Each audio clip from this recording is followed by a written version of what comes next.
তুমি আমার প্রণয়। কলমে আয়েশা সিদ্দিকা। পর্ব ১৩।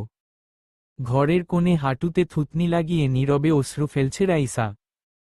নিজের দোষ ঠাহর করতে পারল না। কেবল মাত্র নাম বলা এত বড় অপরাধ? তাহলে বাক স্বাধীনতা কেন বলা হয়? কথার জন্য এভাবে অপমান হতে হয় যদি? মনে মনে ভাবল, সত্যি সে এত বেশি অভাগী? দুনিয়াতে কি শুধু কথা শোনানোর জন্য, অপমান, অবহেলা করার জন্যই তার জন্ম হয়েছিল? মানুষ বলে যার এক পথ বন্ধ তার হাজার পথ খোলা থাকে। কিন্তু রাইসার কোনো পথ খোলা নেই। সবার কাছে শুধুই বোঝা। পরিস্থিতির শিকারে পড়ে তো সেও বিয়ে করেছে। মন থেকে তো করেনি। কেই বা চায় বোনের হবু বরকে বিয়ে করতে? বাধ্য হয়ে তো সেও বিয়ে করেছে। তাহলে একা দোষ কি শুধু তারই? ছেলেদের যেমন কলঙ্ক তিলক লাগে না, তেমনি কোনো দোষের ভাগিদারও তাদের নেই।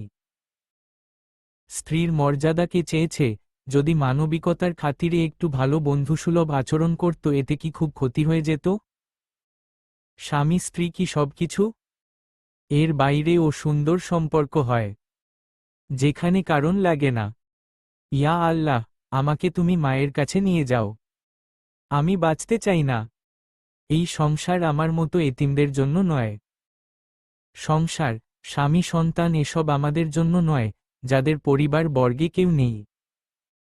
আমি তোমার কাছে আত্মসমর্পণ করছি খোদা। তুমি অবশ্যই আমার কথা রেখো। আমি মারা গেলে কান্না করার মতো তেমন মানুষ নেই। আমি কেবল এই জগতের আবর্জনা। যায় জায়গা হাসপাতালের ময়লার ডাস্টবিনেও হয়নি। রাইসার কাঁপতে থাকা ওষ্ঠ জোড়া বেয়ে পানি গড়িয়ে পড়ছে। চোখে কেবল ভেসে উঠল মেহরিমা নওয়ান, মাহতাব নওয়ান, মার্জিয়া আর সানজিদার মুখ। তারা চারজন তাকে পৃথিবীর বুকে নিঃস্বার্থ ভালোবাসা দিয়েছে। এই কয়েকদিনেই এই বাড়ির মানুষগুলো আপন হয়েছে, শুধুমাত্র একজন ছাড়া। তাকেও বোঝা বেহাল অবস্থা। কখনো এত মধুর ডাক, পরমুহূর্তেই তার মধুর ডাক ভুলিয়ে দেওয়ার জন্য একটা হুঙ্কার যথেষ্ট। আগে ভালো দিক দেখিয়ে মায়া ধরায় পড়ে সেই মায়া কিভাবে নিঃসন্দেহে ছিন্ন করা যায় তার প্রতিচ্ছবি। মাহতাব নওয়ান মার্জিয়া আর রাইসাকে ডাকলেন। দুইজনেই উপস্থিত হল ড্রয়িং রুমে। মাহতাব নওয়ান বসে আছে সোফায়। দুজনে একসাথে পাশাপাশি দাঁড়িয়ে আছে। এক নজর তাকিয়ে দেখলেন দুই মেয়েকে, যেন একই ডালে দুইটি শালিক। জোরে একটা নিঃশ্বাস ছেড়ে একটা ব্যাগ এগিয়ে দিলেন মার্জিয়া দিকে। আরেকটি ব্যাগ এগিয়ে দিল রাইসার দিকে। মার্জিয়া ব্যাগটা হাতে নিলেও রাইসা অবুঝের মতো চেয়ে রইল। বুঝল না ওর ভিতর কি আছে। কি হলো ধরো। শ্বশুরের কোথায়? রাইসা এগিয়ে ব্যাগটা নিল। মার্জিয়া সোফায় বসে ব্যাগ খুলে দেখল সুন্দর মতো একটা হাত ঘড়ি, যেটা দেখতে চকচক করছে। মার্জিয়া কপাল ভাঁজ করে বলল, আব্বু, এটাই আমি চেয়েছিলাম। থ্যাংক ইউ আব্বু। কিন্তু এটা এত চকচক করছে, দেখতে মনে হচ্ছে স্বর্ণ। মেয়ের এমন আকাশচুম্বী কথায় হাসলেন মাহতাব নওয়ান।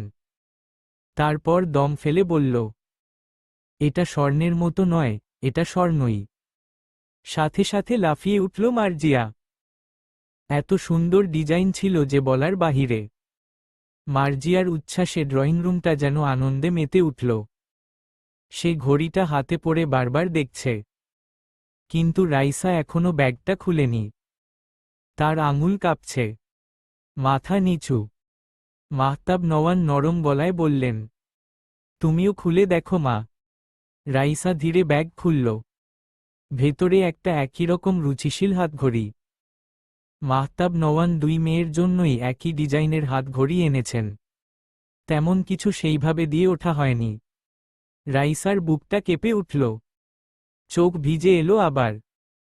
তবে এই অশ্রু আগের মতো না, এতে কষ্টের সাথে এক ফোঁটা উষ্ণতাও আছে। অবাক হয়ে জিজ্ঞেস করল, আব্বু, এটা এনেছেন কেন? আমার এসবের প্রয়োজন নেই। মাহতাব নওয়ান তাকিয়ে বললেন, তোমার কি পছন্দ হয়নি আম্মু? রাইসা কি বলবে বুঝতে পারছে না। এত দামি জিনিস তো সে কখনো ছুঁয়েও দেখেনি, সেখানে পড়ে থাকা বিলাসিতা। আসলে আব্বু, এত দামি ঘড়ি আমি রাখতে পারবো না। আমি ভালোবেসে দুই মেয়ের জন্যই এনেছি। আপনাদের ভালোবাসায় আমার জন্য সবচেয়ে বড় উপহার আব্বু। এসব নিয়ে আমি কি করব? মেহরিমা নওয়ান সহ উপস্থিত সবাই অবাক হল। মানুষ কত কিছু চেয়েও পায় না, সেখানে রাইসাকে দেওয়া হচ্ছে তারপরও নিচ্ছে না। মেয়েটা কতটা সরল বুঝতে বাকি নেই। তোমরা জনই আমার মেয়ে, কারো মধ্যে পার্থক্য করিনি, করব না। সুতরাং দুই মেয়েকে আমার যা দিতে মন চাইবে তাই দিব। এর পরিবর্তে আমি একটা কথাও শুনতে চাই না, বুঝেছ? রাইসা চুপচাপ মাথা নাড়াল। মার্জিয়া হেসে রাইসার কাঁধে মাথা রাখল। আমার থেকে কিন্তু তোমার হাতে ঘড়িটা অনেক সুন্দর স্যুট করবে। রাইসা মার্জিয়া দিকে তাকিয়ে মুচকি হাসল। মেহরিমা নওয়ান স্বামীকে বললেন, মেয়েটাকে তো কলেজ ভর্তি করে দিলাম, কিন্তু শুধুই কি কলেজের পড়া দিয়ে হবে? স্ত্রীর কথায় মাহতাব নওয়ান কপাল কুঁচকে বলল, ঠিক বুঝলাম না, তুমি কি বলতে চাইছ? রাইসা, মার্জিয়া ও মাহতাব নওয়ান তাকিয়ে রইল তার কথা শোনার জন্য। মেয়েটাকে কোচিং দিতে হবে তো, তাই বললাম। নয়তো কিভাবে হবে? এই ব্যাপার, তুমি যা খুশি করো। যেখানে দিলে ভালো হবে সেখানে দিও। আমাকে জিজ্ঞেস করার কি আছে? সেটাই তো বুঝতেছি না। চেনা জানা কেউ নেই, মেয়েটাকে আমি বাইরে যেতে দিব না। এমন কাউকে দেখতে হবে যে বাড়িতে এসে পড়িয়ে দিয়ে যাবে। রাইসা এই কথাগুলোর জন্য মোটেও প্রস্তুত ছিল না। তাকে কোচিং দিবে, সে এত আশা করেনি। তাহলে এত কেন পাচ্ছে? মার্জিয়া বলল, আমি নিজের পড়া নিজেই বুঝি না, তাহলে অন্যকে কি করে বুঝব? নয়তো আমিই পড়তাম।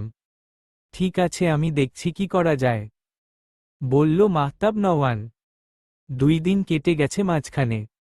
সবার জীবন চলেছে আপন তদারকিতে। সময়ের গীতিকে যেমন কখনো ক্ষুণ্ণ করা যায় না, তেমনি জীবনকেও কোনো বন্ধনে আবদ্ধ করে থেমে রাখা যায় না। জীবন কখনো আমাদের চাওয়া পথ দেয় না, কিন্তু ঠিকই এমন পথে নিয়ে যায় যেখানে আমরা নিজেদের নতুন করে চিনতে শিখি। মানুষের সবচেয়ে বড় অভাব টাকা নয়, আপন বলে কাউকে ডাকতে পারার সাহস। সবাই পাশে থাকে সুখের দিনে, কিন্তু যে দুঃখের ভেতর বসে চুপচাপ হাত রাখে, সেই আসল মানুষ। কিছু সম্পর্ক রক্তের নয়, তবুও হৃদয়ের সবচেয়ে কাছে। অভিমান জমে থাকলে মানুষ কাঁদে, কিন্তু ভেঙে গেলে মানুষ চুপ হয়ে যায়। যাকে অবহেলা করা হয়, সে একদিন ভালোবাসার মূল্য সবচেয়ে বেশি বোঝে। ভাগ্য কখনো সব কেড়ে নেয় না, কিছু মানুষ রেখে দেয় যারা নতুন করে বাঁচতে শেখায়। জীবন থেমে থাকে না কারো অপমান বা কান্নায়, বরং সেখান থেকেই নতুন শক্তির জন্ম হয়। যে নিজে কষ্ট পেয়েছে, সেই অন্যের কষ্ট সবচেয়ে নরম হাতে ছুঁতে পারে। সব হারিয়ে ফেলেছি মনে হওয়ার মুহূর্তেই আসলে নতুন শুরুর দরজা খুলে যায়। রাইসা ও ঠিক একই রকম আপন কেউ না থাকার পরেও যেন এই পরিবার তার সবকিছু। এখানেই তার সমস্ত শান্তির নিঃশ্বাস, যেখানে দিন শেষে কোনো অভিযোগ শুনতে হয় না। দিনের পর দিন, রাতের পর রাত অত্যাচারিত হতে হয় না, বরং ভালোবাসায় মোরা একটা জীবন পেয়েছে। বাবা মায়ের প্রতি কোনো অভিযোগ নেই রাইসার, বরং কৃতজ্ঞতার শেষ নেই। তাদের জন্যই এমন পরিবারের খাঁটি মানুষদের ভালোবাসা পাচ্ছে। আর কি চাই এই অভাগী জীবনে? চাওয়া পাওয়ার মাঝে জীবন তাকে এক মিলনাত্মক সুখের সাথে সাক্ষাৎ করিয়েছে। সিগারেটের ধোঁয়া শূন্য উড়ে চলছে, জ্যোৎস্না মাখা আকাশে এক ফালি চাঁদের দেখা মিলছে। কখনো ঘন কালো মেঘে ঢেকে যাচ্ছে, কখনো মেঘ সরিয়ে উকি দিচ্ছে। চারপাশের রাতের নিস্তব্ধতার মাঝেও তেজের বুকে অসহ্য যন্ত্রণায় ঢেউ খেলানো ব্যথা সৃষ্টি হচ্ছে। এই ব্যথার মানে তার জানা নেই। কাউকে তীব্রভাবে দেখার তৃষ্ণায় তৃষ্ণার্ত কাকের মতো চোখ দুটো হন্যে হয়ে খুঁজে চলেছে। ঠোঁটের মাঝে সিগারেট, শরীরে ফু দিয়ে ধোঁয়া বের করে আধ খাওয়া সিগারেট ফেলে দিল দূর অজানায়। 2 হাত মুঠো হয়ে এলো। রাগের মাত্রা তীব্র থেকে তীব্র হয়ে উঠল। মাথার চুল টেনে ধরল। এই মেয়ে সামনে থাকলে ও সহ্য হয় না, দূরে গেলেও সহ্য হয় না। মেয়েটা আমাকে তিলে তিলে মারছে। মাত্র একটা দিন পেরিয়ে দ্বিতীয় রাত হয়েছে, তাতেই তেজের বুক পুড়ে যাচ্ছে কাউকে দেখার জন্য। কেন এমন হয়? আমি তো চাই না, তবু চোখ বন্ধ করলেই তার মুখটাই সামনে আসে। এই কয়দিনেই এমন কি করে জড়িয়ে গেল আমার শ্বাসে? নিজের বুক চাপড়ে দাঁত চেপে বলল তেজ। আমি দুর্বল না, কারো জন্য দুর্বল হব না, বিশেষ করে তার জন্য তো নাই।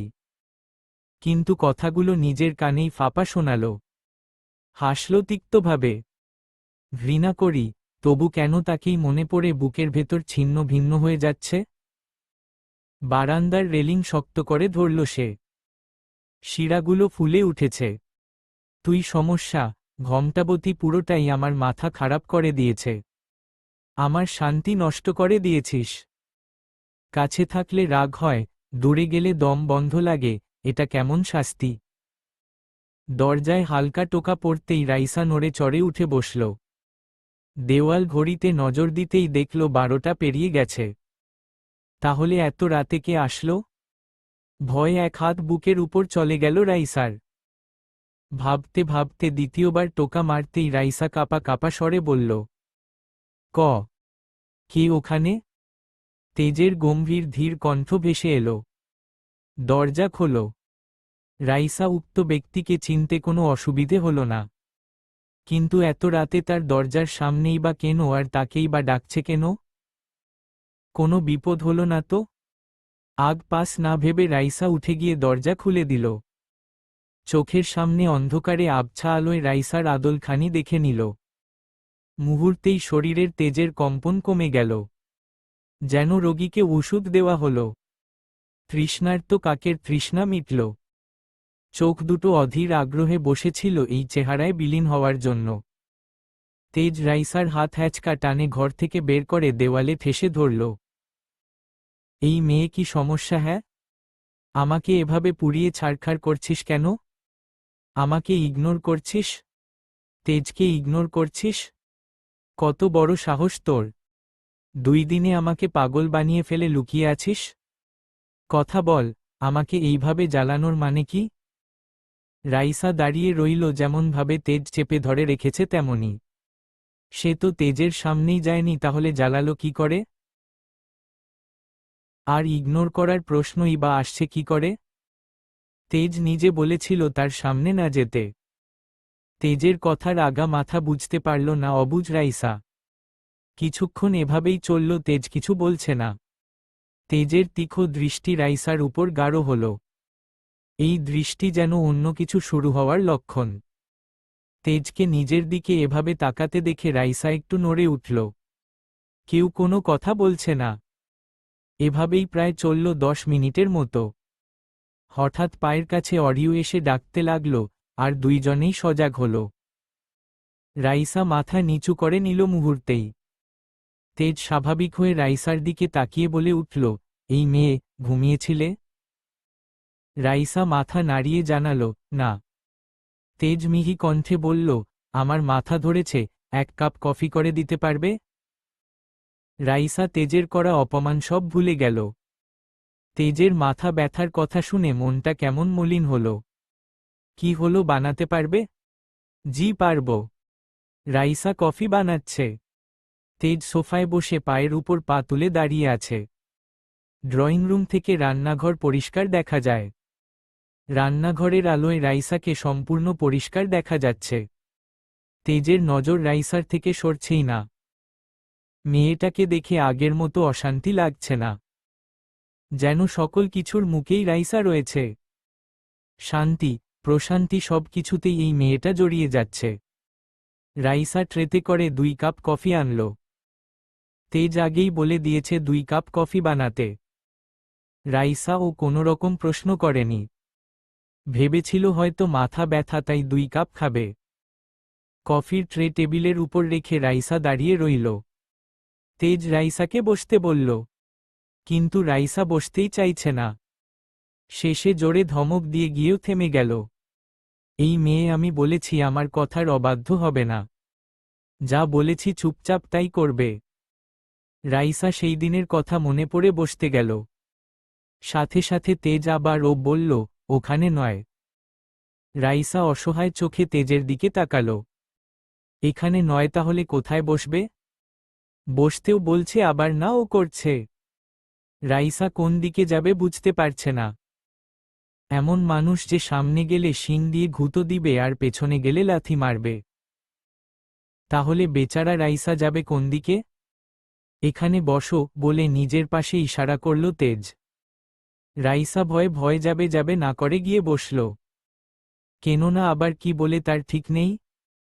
এমনি মনে হয় তেজের মাথার তার ছিঁড়া আছে। রাইসা বসে গুটিয়ে নিল নিজেকে। তেজ এখনো কফি নেয়নি। রাইসাকে উদ্দেশ্য করে বলল, কফি খাও। রাইসা অবাক হল। সে কেন কফি খাবে? কফি তো তেজের জন্য বানিয়েছে। কি হলো এক কথা বারবার বলতে হয় কেন? রাইসা কোন প্রশ্ন করার সাহস পেল না। ভয়ে ভয়ে একটা কফির কাপ নিল। কিন্তু হাতে ধরেই আছে, মুখে আর নিল না। কারণ তেজ এখনো বসে আছে। যার জন্য বাইয়েছে সেই যদি না খায় তাহলে কিভাবে আগে আগে খাবে? হলো খাওয়ার জন্য কি আলাদা করে নিমন্ত্রণ দিতে হবে? জি, আপনি খাবে না? কথাটা বলে মাথা নিচু করল, জানে এখন তাকে অনেক কথা শুনতে হবে। তোমাকে খেতে বলছি, তুমি খাও। আমার চিন্তা করতে হবে না। রাইসা ভয়ে ভয়ে এক চুমুক দিল। কফির মগে দুই হাত চেপে ধরে আছে। হঠাৎ তেজ ভিন্ন রূপে বলল, এই মেয়ে তুমি দেখতে পাচ্ছ না এটা আমার মগ? এটা কেন নিয়েছ? রাইসা অপরাধীর মতো চেয়ে আছে। মগের গায়ে কোথাও লিখে দেওয়া নেই, তাহলে সে চিনবে কি করে যে এটা কার মগ? দুইটাই তো এক জায়গা থেকেই এনেছে। দাও বলে রাইসার হাত থেকে মগটা ছিনিয়ে নিল। রাইসা হতবাক চেয়ে আছে। এটা কেমন অপমান যে খেতে বলে আবার কেড়ে নিচ্ছে। তুমি এইটা নাও বলে টেবিলের উপর দেখে দিল। রাইসা চেয়ে আছে। কি হলো নাও? রাইসা হাত বাড়িয়ে নিল। এমন অপমানে এমনি লজ্জায় মরে যেতে ইচ্ছে করছে। কিন্তু কি আর করার? ইচ্ছে না থাকা সত্ত্বেও তেজের ধমকে কফি হাতে নিয়ে খেতে লাগল। তেজ রাইসা খাওয়া কফিতে চুমুক দিয়ে আবেশে চোখটা বন্ধ করে নিল। যেন 2 দিনের ক্লান্তি রাইসার ছোঁয়ায় নিমেষেই উধাও হয়ে গেল।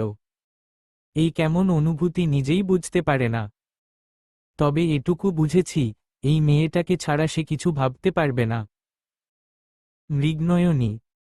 রাইসা কপাল তুলে চাইল। তোমার চোখ দুটো এমন কেন? এমন প্রশ্নে